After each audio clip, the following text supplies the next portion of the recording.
binanggit ninyo recently na merong offer sa inyo na 1 billion sa inyo at saka sa inyong kapatid si Ombudsman. I'm curious, no, kailan po ba na... Laki nun ha, 1 billion ho mga kababayan ha. Pero hindi, mas malaki pa din ho ang kumbaga, yung 51 billion mas malaki pa po, mas malaki pa. 51 times po ang doble ng laki ng 1 billion na ino-offer sa kanila versus doon sa 51 billion ho. Kailan in-offer itong 1 billion pesos? Siguro 1 week ago. One week ago? 1 week ago. And another one was a few days ago na naman. Dalawa na ang nag-offer sa akin. Ang tanong, sino? Sabi ni Ma'am Neng Gigi, may nagsuhol pala sa kanila ni Mr. Ombudsman, no? 2 congressman, contractor at contractor, tig 1 billion. Baka si Martin Romualdez. Sabihin nyo na, no, wala pang magsasabi dyan, baka si Martin Romualdez, no? Kailangan papakitaan tayo ng ebidensya kapag gano'n, ha? Same amount? Same amount, 1 billion rin. Dumadaan sila sa mga kaibigan nila, na kaibigan ko, na may deniability sila. Pero ang pare-pareho hinihingi na may offer na 1 billion, cash Wow. na di-deliver daw as long as 1 billion cash. Baka pera ng bayan yun. Kasi ganun yung mga nakikita natin kaila Henry Alcantara ho, mga kababayan eh. Di ba? patahimik ang mga kaso nila. Isang At sa Pilipinas, ang hilig pa din yung cash. Hindi, maiba lang ho tayo mga bossing. Sa Pilipinas, ang hilig pa din po yung mga paghawak ng mga cash. Kasi kapag ka nasa labas ng bansa ho, siguro hindi naman ho lahat, mga bossing. Dito sa amin, lalo na puro card na lang. Ayaw na. Minsan niya, may nagbabayad sa akin. Siguro magkano ba yung binabayad niya? Halagang 4,000. No, 4,000 CI. Pero ang equivalent nun sa US dollars is, personal training ho yun ha, equivalent nun sa US dollars, 5,000 US dollars. No, binabayad niya. Yung 3,000 cash. Yung iba, deposit na lang. No, nahihiya sa akin. Biruin nyo ha, magbabayad ng cash. Nahihiya pa sa akin. No, kasi daw syempre parang inuutusan niya pa ako na ipapasok ko pa sa bangko. Sabi ko wala akong pakialam diyan. Basta akin na yung bayad mo, iabot mo sa akin, okay ako diyan, no? Kahit na ako pa magpasok sa bangko ko. Pero sa Pilipinas, bultu-bultuhan pa din ho ang cash, ano? isang contractor at isang contractor. Contractor at Congressman at isang contractor daw ho, mga bossing. saka contractor. Ibig sabihin yung isa nasa gobyerno, nasa kongreso. Opo. Okay, wait, yung unang offer sa inyo was about a week ago, tapos yung sumunod a few days ago, tama?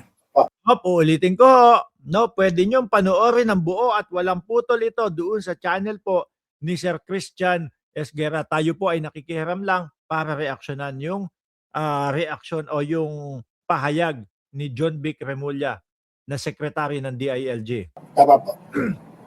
Teka, yung pagkatapos siya ba pasabugin yung unang bribe offer, may nag-offer siya uli? Meron pa rin. May sumubok pa rin eh.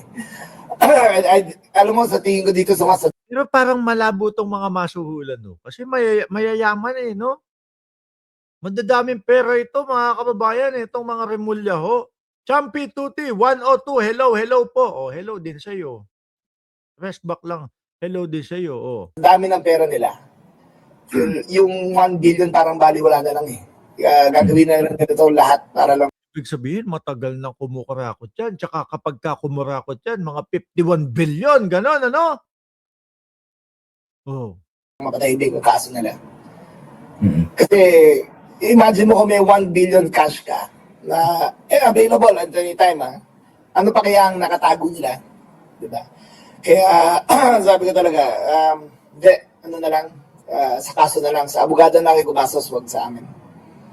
Yung nag-offer nung first time, Sino sa tingin nyo kung sakali, no?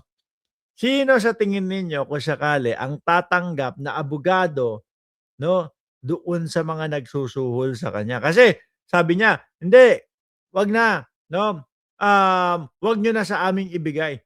Gastusan nyo na lang yung mga abogado nyo o yung magiging abogado nyo o yung magtatanggol sa inyo. Sino sa tingin ninyo ang mga abogado na tatanggap sa kaso na yan? Kasi kapag kayo nanunuhol ka, mga boss chief mo siya, pag nagbibigay ka ng pera, napaghahalataan ka na nun. O, di ba? O, check, eto na, pera. Di ba? O, eto na, o. Kumbaga, wag mo na ako isama dyan. Di ba? O, halata na. Pero, alam natin at panigurado ho, merong mga abogado na tatanggap at tatanggap dito sa mga ito, mga bossing. Sabi ni Ma'am Delia Rosario, Topacio daw. Oh. Matakaw ba sa pera si Topacio? Gasolito daw. Oh. Kasi kung ako ang tatayo bilang abogado at ako ang aalokin bilang abogado na ipagtanggol yung mga yan, tapos alam ko na eto na, talagang guilty na, no? At nakikita natin yung mga senyales na sila ay guilty. Tablado. No, hindi na, wag na. Masisira lang ang aking reputasyon diyan.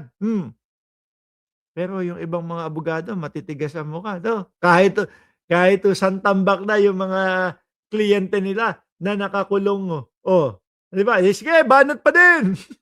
Tsaka yung pangalawa, yung nag-relay na information sa inyo, same person? Hindi, magkaiba rin. Oh. Common Okay. friend ninyo? Oo, mga common friends namin. Okay. Kasi hindi ko I spent my entire life dito sa local eh. So wala akong kilala masyado sa Congress.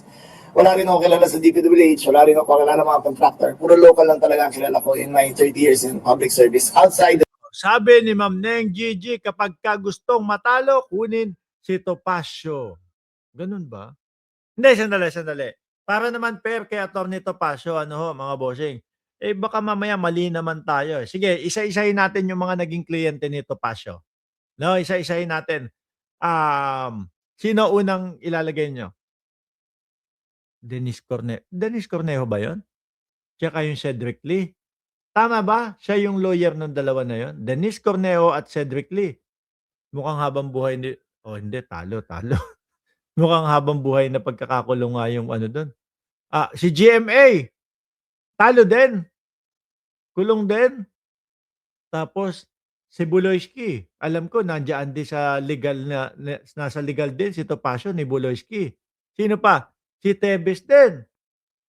At ito ho, mga kababayan, ang pinakabagong ipagtatanggol yata ni Topacio, mga bossing, walang iba kundi si Lebiste. Mamaya natin pupuntahan yan. No? Alisin muna natin itong suhol-suhol. Ulitin ko ho, sa ikatlong pagkakataon, kung gusto nyong mapanood ng rekta at straight yun, walang putol, puntahan nyo po doon sa kay Mabel Quinjo.